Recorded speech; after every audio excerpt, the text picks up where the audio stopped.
I'm Ezelle from the upcoming. It's lovely to speak to you. Congratulations. How does it feel to be here at Raindance? I'm so excited. This is my first time, and I'm just like, yeah. Just a little bit about your role in the film, how you got involved in the project.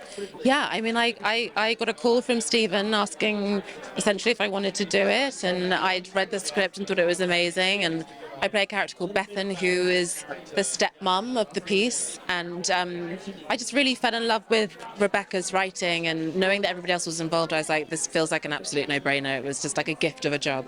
And I think with our writing, we see females in quite a different sort of angle. I mean, we've got an alcoholic female that loses her children, and with you, you don't have children, and yet you're prepared to take that on. Was that quite an interesting sort of slant on things for you to play? It really was, and it was also, sometimes stepmothers are given like the Cinderella syndrome of being like the evil stepmother, and I think Bex really allows Bethan to also have really redeeming qualities. She's human like everybody else. So there's a lovely scene between Ray and I where she comes back to apologize, and there's just something really human about Bethan, which I really loved, and I think the piece needs that, if that makes any sense. How was that obviously working with such a great ensemble cast? You've got Anna, you've got Ray, you've got newcomer Luca as well. How was that?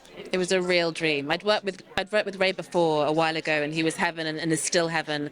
Anna was one of the most generous actors I have ever worked with. She was so open and so kind and warm, and the scene that we have together in the kitchen is one of the highlights of my career. And Stephen is delightful with a capital D. So no, it was a real dream and a real kind of emotionally brilliant job, if that makes sense. What do you hope viewers will take away from watching this film? I hope people will be moved by it and kind of really understand the plight of a woman who's lost her children, and just sort of, I hope they kind of feel like a fly on the wall who's had the kind of, not necessarily the privilege, but to sort of witness the events that unfold. So, yeah. Thank you very much for speaking to us. Enjoy the rest of your evening. Thank you.